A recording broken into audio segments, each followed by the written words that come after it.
ओम। आज के सत्र में हम आसनों के बारे में चर्चा करेंगे। तो जैसे लोग जिम में जाते हैं या व्यायामशाला में व्यायाम करते हैं, तो उससे केवल मांसपेशियों की ही एक्सरसाइज होती है। मांसपेशियां जो हैं लचीली बनती हैं, या विकास मांसपेशियों का ही होता है, जंघाओं का, पिंडलियों का, हाथों का, भुजाओं का।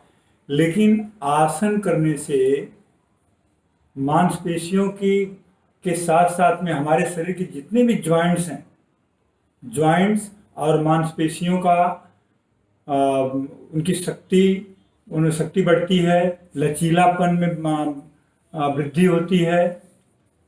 तो आसनों से ये लाभ है। और आसन जो है, कोई भी कमजोर व्यक्ति हो या विकलांग हो या कोई बहुत दीर्घ रोगी हो, वो भी आसनों का अभ्यास किसी कुशल योग शिक्षक के देखरेख में कर सकता है।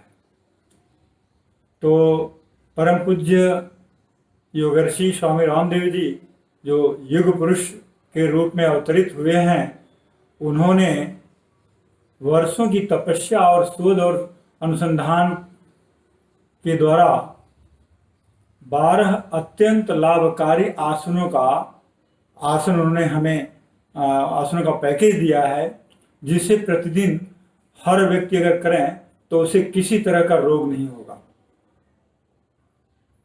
तो उन्हीं आसनों का हम आज जो प्रमुख 12 आसन उन्होंने पैकेज एक दिए हैं उसका जिक्र करेंगे। और उसके बाद धीरे धीरे बच्चों के लिए अलग आसन, युवाओं के लिए अलग आसन, कमर दर्द वालों के लिए अलग आसन, स्पाइनल कॉर्ड के लिए अलग आसन, मोटापा के लिए अलग आसन, उसका हम बाद में वर्णन करेंगे। तो आज जो 12 आसनों का पैकेज है, जिसमें शरीर के समस्त रोगों का निदान होता है, उसका जिक्र करेंगे। उसमें से उसको हम 3 भागों में वर्गीकृत किया गया है। एक, बैठ कर किए जाने वाले आसन 4 हैं। फिर पेट के बल लेट के किए जाने वाले आसन 3 हैं। इसके बाद पीठ के बल लेट के किए जाने वाले आसन 5 हैं। तो आज सबसे पहले हम बैठ कर किए जाने वाले 4 आसनों का वर्णन करेंगे। तो उसमें पहला आसन है मंडूक आसन। मंडूक मतलब मेढक। जो मेढक जैसे दुबक के बैठता है, ऐसे इस आसन की आकृति होती है, इसलिए इसका नाम मंडूक आसन रखा गया है। तो मंडूक आसन में पहले जैसे हम अगर दंडासन में बैठे हैं तो पैर को मोड़ करके वज्रासन में बैठ जाते हैं। पहले लेफ्ट पैर को मोड़ा, फिर राइट को मोड़े, वज्रासन में बैठ गए। वज्रासन में बैठकर अभी अगेन आसन को करने के लिए उसकी विधि हम बता रहे हैं, बाद में हम करके भी दिखाएंगे। तो वज्रासन में बैठ गए, हाथ सीधा, मुट्ठी बंद, अंगूठा अंदर की तरफ, और दोनों हाथ की जो मुट्ठी है ये नाभि के दोनों तरफ, क्योंकि हमारी पेनक्रियाज जो है नाभि के लगभग पीछे है। तो इससे हम जो दबाते हैं तो पेनक्रियाज जो एक्टिवेट होती है। और हाथ इधर रखने के बाद गहरा और लंबा श्वास लेकर पूरा श्वास बाहर छोड़ते हुए आगे झुकते हैं। देखें एक बार, लंबा और गहरा श्वास लिए,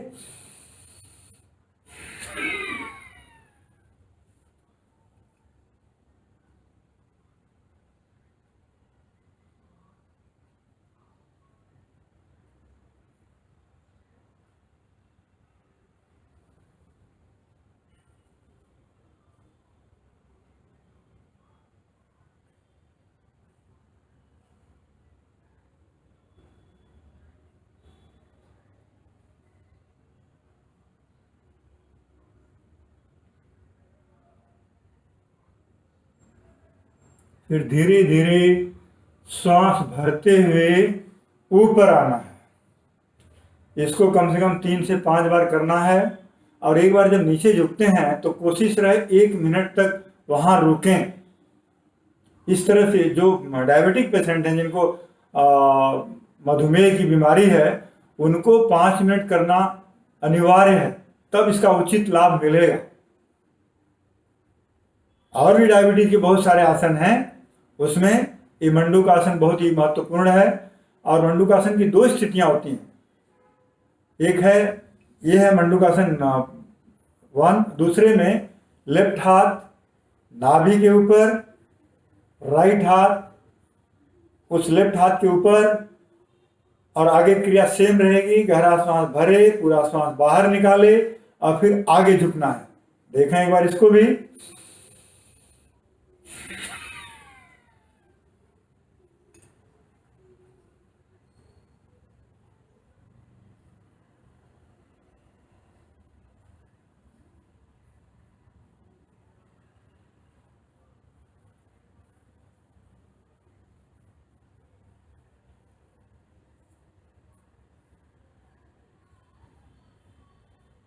फिर धीरे धीरे श्वास भरते हुए ऊपर आना है। तो ये मंडूकासन के दो स्थितियां बता दिए और इनका समय बता दिया कि वैसे 3 से 5 बार 5 आवृत्ति करनी चाहिए, लेकिन जो लोग जिनकी पेनक्रिया जो है गड़बड़ है या डायबिटिक पेशेंट हैं, उन्हें 5 मिनट तक करना चाहिए। तो अभी इसको करते समय पेट को अंदर लेते हैं, या जिसको हम उद्यान बंद भी लगा कर सकते हैं। देखें एक बार, उसको भी करके दिखाते हैं हम।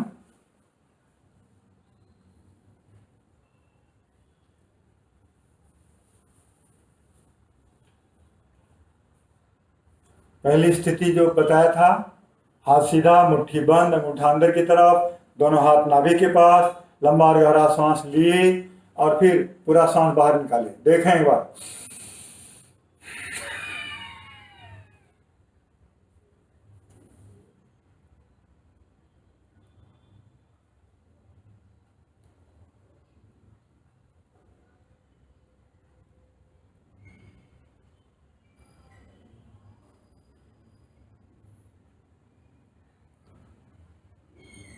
जब उद्यान बंद लगाएंगे और आपका हाथ नाभि के दोनों तरफ जाएगा, तो आपकी जो नाभि का जो पल्स रेट जैसे चलती है, ऐसे आपके हाथ में महसूस होगा। और दूसरी स्थिति है कि लेफ्ट हाथ नाभि पे, राइट उसके ऊपर, और इसके आगे क्रिया सेम रहेगी जैसा पहली स्थिति में था। गहरा सांस भरे, पूरा सांस बाहर,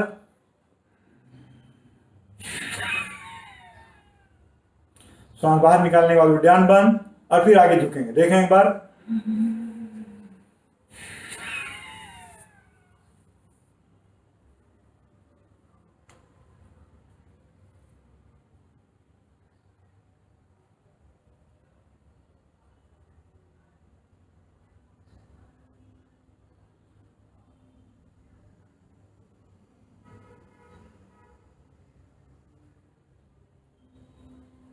फिर धीरे धीरे श्वास भरते हुए ऊपर आना है। तो मंडूकासन के 2 प्रकार हैं और इनको 5 मिनट करना करें तो बहुत लाभ मिलेगा। और इसके लाभ के बारे में बता देते हैं। जैसा कि हमने बताया कि जब हम हाथ अपने नाभि के पास रखते हैं तो हमारी पेनक्रिया जो नाभि के पीछे है वो एक्टिवेट होती है, और उसके एक्टिवेट होने से इंसुलिन जो है उचित मात्रा में बनने लगता है, क्योंकि एक्टिवेट होने से सक्रिय हो जाती है। सक्रिय होने से इंसुलिन जितना हमारे शरीर को चाहिए उतना इंसुलिन बनने लगता है, और वो इंसुलिन जो है शुगर को नियंत्रण में रखता है, कंट्रोल में रखता है, और मधुमेह के रोग को दूर करता है। दूसरा भी इससे लाभ है कि मोटापा और उदर संबंधित रोग जैसे कब्ज, एसिडिटी, ये सब जो है, ये सब में भी मंडूकासन उपयोगी है। हृदय रोगियों के लिए भी मंडूकासन लाभकारी है। तो अभी इस सीरीज में दूसरा आसन है शशक आसन। शशक मतलब रैबिट, खरगोश, वो जैसे दुबक करके अपने हृदय को छुपा करके बैठता है, उसी तरह से हम अभी शशक आसन करेंगे। तो शशक आसन करने की भी विधि जो है, जैसे सेम, पहले दंड आसन में बैठे हैं तो लेफ्ट पैर को मोड़े, फिर राइट को मोड़े, वज्रासन में बैठ गए, और वज्रासन में बैठने के बाद दोनों हाथ सामने, श्वास भरते हुए हाथों को ऊपर ले जाएंगे और श्वास छोड़ते हुए दोनों हाथों को आगे ले जाना है और सिर फोरहेड जमीन पे।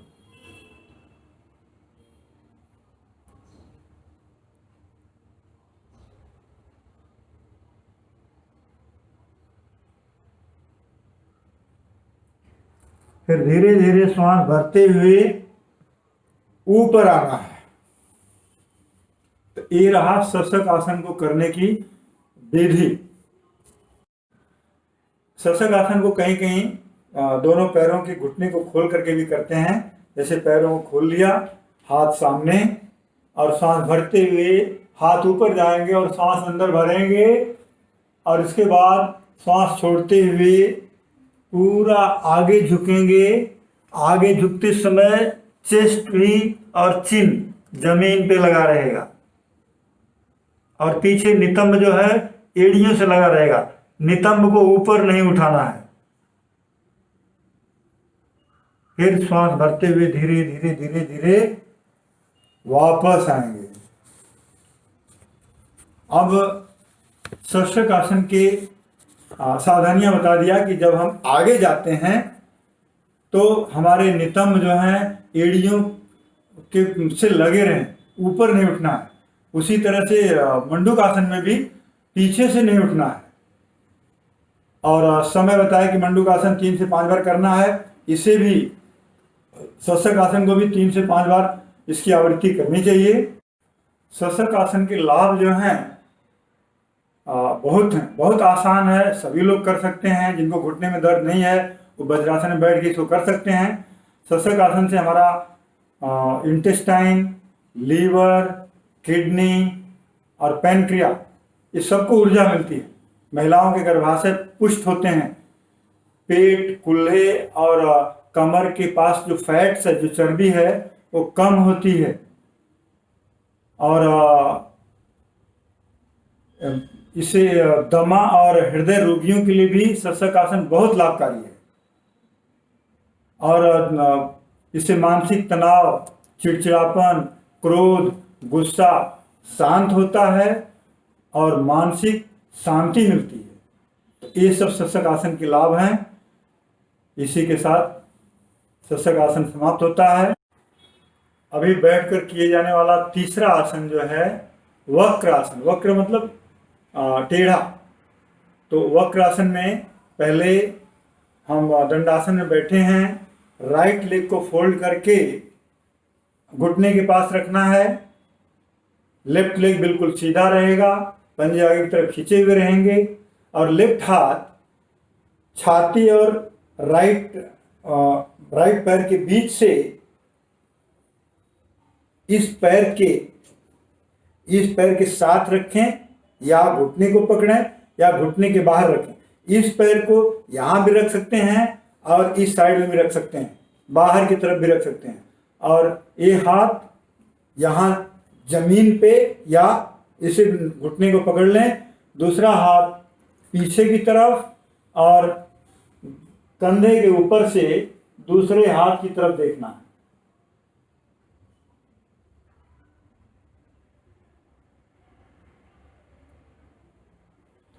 वापस फिर दूसरी तरफ से भी करना है इसको।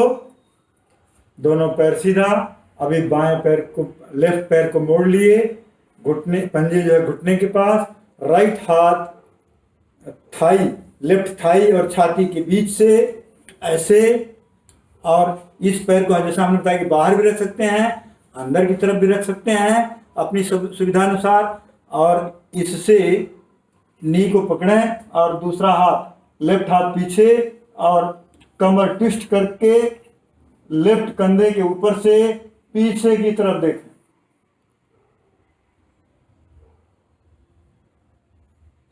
फिर धीरे धीरे सांस भरते हुए नॉर्मल पोजीशन में आना है।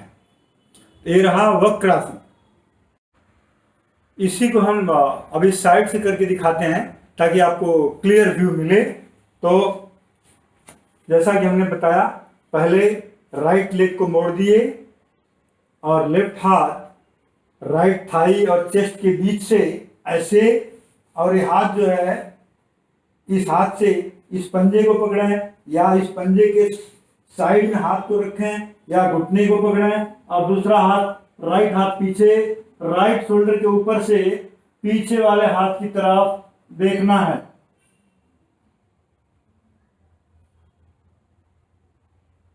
वापस फिर दूसरी तरफ से देखें। अभी दूसरे पैर को मोड़ा और उसका अपोजिट हाथ जो है इधर लाए, इस हाथ को इधर रखें या घुटने को पकड़ें, और लेफ्ट हाथ पीछे लेफ्ट कंधे के ऊपर से पीछे की तरफ देखना है।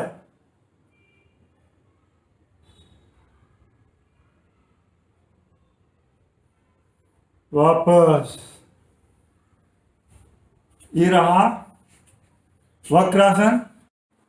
अभी वक्रासन के लाभ जो हैं, जैसा कि हम कमर से ट्विस्ट होते हैं तो कमर और कूल्हे की चर्बी को कम करता है, कमर का दर्द का निवारण करता है, मेरुदंड जो है लचीला बनती है, और हमारा लीवर, स्प्लाइन, किडनी और पैनक्रिया के लिए विशेष लाभदायक है ये आसन। तो ये रहा वक्रासन के बारे में। अभी बैठकर किए जाने वाला चौथा आसन है गोमुख आसन। गोमुख आसन जो है, जैसा कि गोमुख जहाँ से गंगा निकलती हैं उस तरह की आकृति हमारे दोनों घुटनों से बनती है। तो पहले लेफ्ट पैर को मोड़े और मोड़ने के बाद में दूसरे पैर को मोड़े और नितंब जो है एड़ियों के ऊपर रेस्ट करता हुआ अभी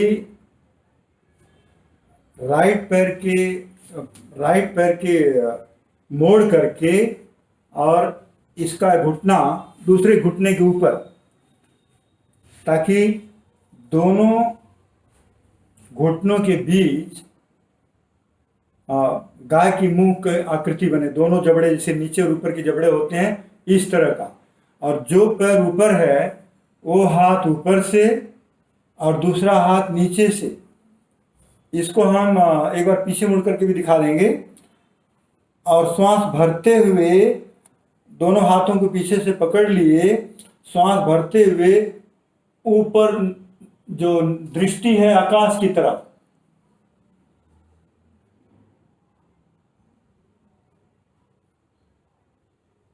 फिर वापस, फिर दूसरी तरफ से भी ऐसे करते हैं।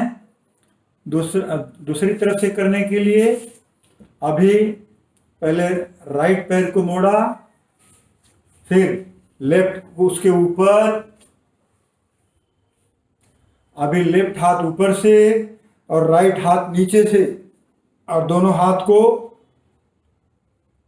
ग्रिप कर लिए और सांस भर करके ऊपर, एल्बो सीधा, दृष्टि आकाश की तरफ, श्वास अंदर भरी हुई।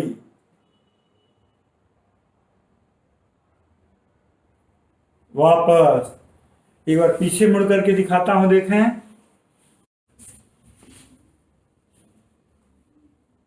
लेफ्ट पैर मोड़ा,